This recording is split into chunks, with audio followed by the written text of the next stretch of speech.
इस फील्ड के कप्तान आदरणीय श्री राम सिंह यादव जी, प्रमोद यादव जी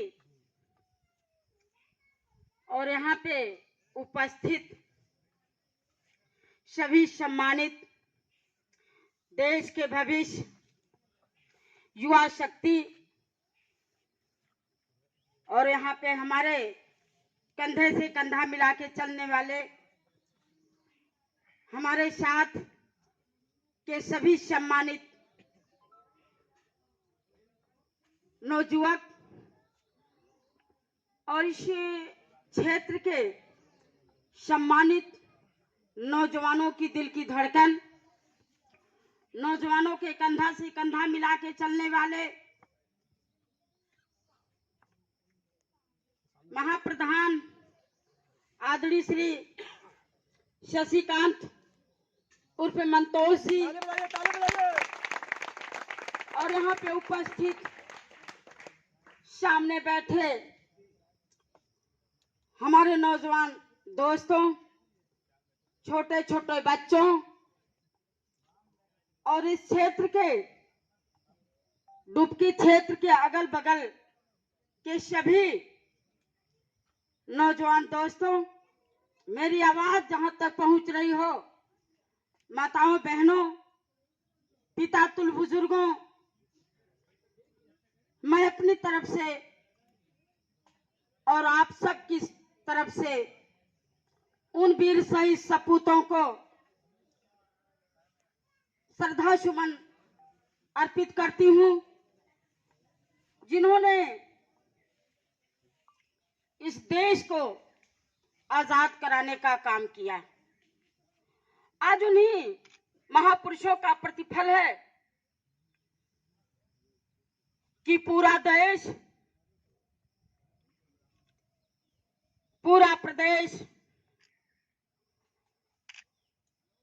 जो भी सरकारी संस्थाएं हैं, प्राइवेट संस्थाएं हैं, सब जगह राष्ट्रीय पर्व मनाया जा रहा है।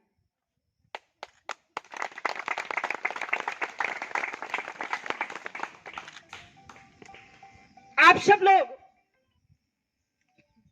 केवल मात्र 4, 6, 10 बच्चे छोटे हैं, बकिया सब लोग समझदार हैं, बुद्धिजीवी हैं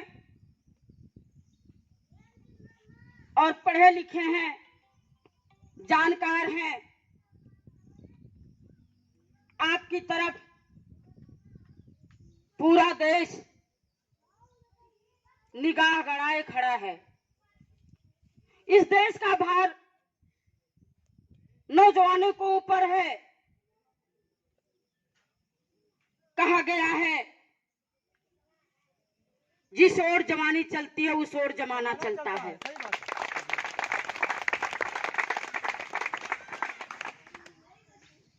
नौजवान दोस्तों,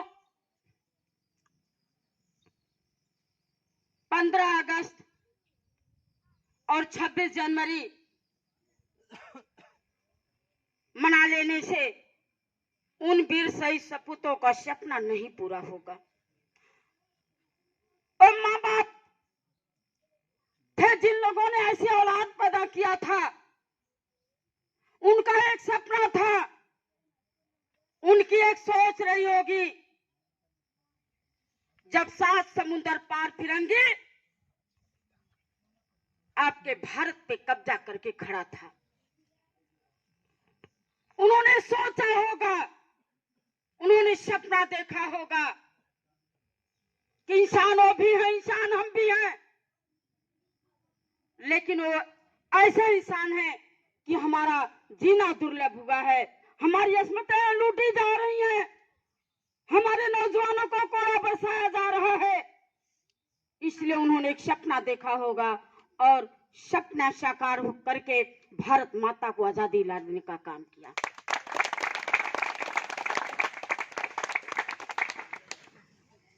वो अपने माँ बाप के फालतू औलाद नहीं थे,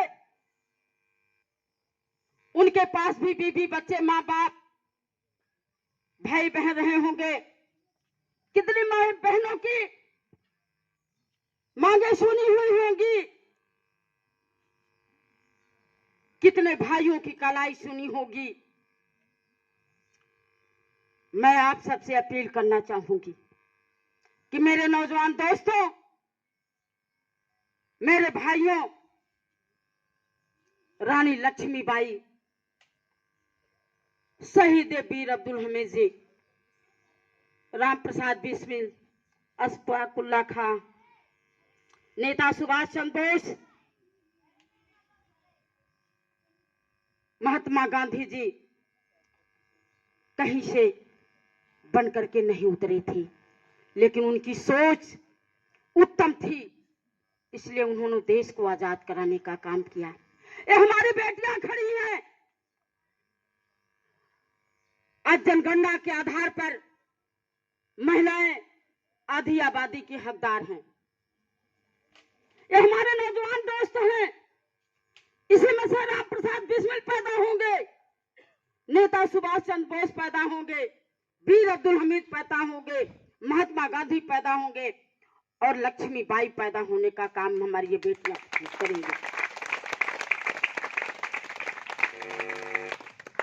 मैं आप सबसे अपील करना चाहूंगी,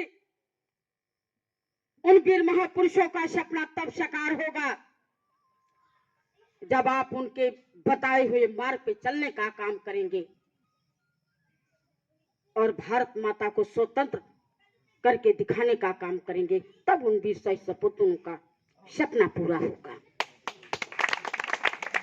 मैं अपील करना चाहूंगी मेरे दोस्तों, आज देश प्रदेश में ऐसी सरकारें बैठी हैं कि आपके बच्चों का, आपका भविष्य तो गर्त में जा ही रहा है, लेकिन आपके बच्चों का भविष्य भी गर्त में जा रहा है। आप लोग सोचो, विचारो, उस पर मंथन ना करो। दारू की दुकानें कभी लॉकडाउन में नहीं बंद हुई, लेकिन शिक्षा अभी तक बंद हो गई, अभी तक बंद पड़ी है। आप सोचो, मंथन करो, बच्चे कहां से कहां जा रहे हैं। देश को निचले पायदान में लोग खड़ा कर दिए हैं, भूखमरी आ गई है, उद्योगपति होता जा रहा है, मध्यम वर्ग गरीब होता जा रहा है, गरीब जमीन में जा रहा है। मैं आप सबसे निवेदन करना चाहूंगी कि आने वाला दिन आपका है, आपके लोगों का है। हाई स्कूल इंटर की परीक्षा जो बच्चे दिए हैं, उनकी पढ़ाई का, उनके पास होने का कोई मतलब नहीं है।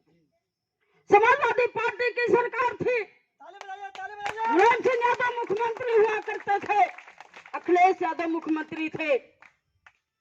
यही लोग कहते थे, नंगी नाच नाचा करते थे कि नकल हो रही है, नकल हो रही है।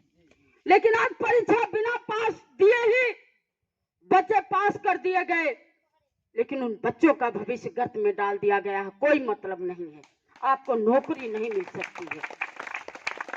मैं आप सबसे अपील करना चाहूंगी, हाथ जोड़ करके प्रार्थना करना चाहूंगी कि दोस्तों, आने वाला दिन आपका है। एक एक वोट दे करके राष्ट्रीय अध्यक्ष अखिलेश यादव को हाथों को मजबूत करो और फिर से हाई स्कूल इंटर की परीक्षा दे करके अपना भविष्य सुधारने का काम करो। आपका भविष्य आपके हाथ में है। शिक्षा ऐसी चीज है, जिसके पास शिक्षा है, शिक्षा शेरनी का दूध है। जो शेरनी का दूध पिएगा वो तो हारने का काम करेगा। हर रोग की दवा, हर बीमारी की दवा, हर आईएएस पीसीएस की दवा, हर डॉक्टर मास्टर की दवा, हर नौकरी की दवा शिक्षा है। आपके पास शिक्षा नहीं रहेगी तो आप दौड़ करके कुछ नहीं कर पाएंगे। दौड़िए, पढ़िए, लिखिए, सब कुछ करिए। हमारे राष्ट्रीय अध्यक्ष जी बोलते हैं, आप देखे होंगे फेसबुक पे, वो कहते हैं कि हम तो पिछड़े हैं, भैंस पालते हैं, दूध बेच लेंगे, दूध दही से अपना काम चला लेंगे, लेकिन बाबा जोगी जी क्या करेंगे, वो मंदिर में बैठ करके घंटा बजाएंगे। हमें नहीं कोई दिक्कत है, लेकिन आप सोचो आपका क्या होगा।